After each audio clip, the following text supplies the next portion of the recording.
ગુજરાત શહેરી વિકાસ સત્તામંડળ દ્વારા તારીખ 26/10/2025ના રોજ એક હુકમ બહાર પાડવામાં આવ્યો છે। એ હુકમમાં ફ્લાવર બેડના પૈસા ડબલ વસૂલવા માટેની જોગવાઈ છે। આ ફ્લાવર બેડના પૈસા રાજકોટ મહાનગરપાલિકા સિવાયની દરેક મહાનગરપાલિકાઓમાં જો આ પ્લાન મંજૂર થતો હોય તો રાજકોટમાં કેમ નથી થતો? રાજકોટમાં ટીઆરપી ગેમ ઝોન પછી જે નિયમો ફેરવવા માટેની વાત હતી, સરકારે જે નિયમો બનાવ્યા છે રાજકોટની પ્રજાને, રૂડાની પ્રજાને લૂંટવા માટેના છે। અહીંયા ક્યાંક ને ક્યાંક ભાજપના શાસકો પોતાની જવાબદારી ભૂલી ગયા છે, રાજકોટે જેને મત આપ્યા છે ભૂલી ગયા છે।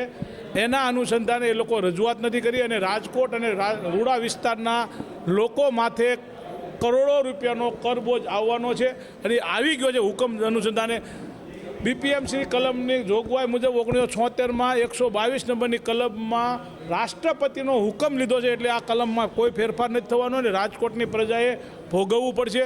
હું પ્રેસ મીડિયાના મિત્રોને બધાને વિનંતી કરું આ પ્રશ્ન ગુજરાતની અને રાજકોટની પ્રજા સમક્ષ લઈ જાઓ અને રાજકોટની પ્રજાને આવા ખોટા ટેક્સમાંથી મુક્ત કરાવો એવી વિનંતી। રહેવા લાયક છે માન્ય સભ્યશ્રીઓ આપ પણ સાંભળો, જે વસ્તુ રહેવા લાયક છે એને હેબિટેબલ કહેવાય। હું કમિશનર સાહેબની વાત સાથે સહમત છું, પણ સાહેબ ફ્લાવર બેડ હેબિટેબલ આવ્યું, આપણે તમે ડેકોરેશન કર્યું કે ઝાડવા મૂક્યા, જે કર્યું એની હારે સહમત કે ત્યાં બાલ્કની કરી અથવા કોઈને અંદર કબાટ બને છે એ મારો વાંધો નથી। હવે આપણે જે ફ્લાવર બેડમાં દરેક બિલ્ડરનું માપીએ છીએ, કોઈ પણ બિલ્ડિંગ કરીએ છીએ, રૂમ દાખલા તરીકે 10 બાય 10 નો રૂમ લીધો છે એટલે 10 બાય 10 ના રૂમ મુજબ 100 ચોરસ મીટર જમીન થાય। રાજકોટ મ્યુનિસિપલ કોર્પોરેશનનું આજરોજ જનરલ બોર્ડ હતું। ધ જીપીએમસી એક્ટ અને ધ બીપીએમસી એક્ટની જોગવાઈ મુજબ દરેક સભ્યનો પ્રશ્ન માન્ય મેયરશ્રી દ્વારા લેવામાં આવતો હોય છે અને આનો ડ્રો કરતા હોઈએ છીએ અમે, અને આ ડ્રોમાં આ વખતે વિપક્ષના સભ્યનો પ્રશ્ન પહેલો હતો।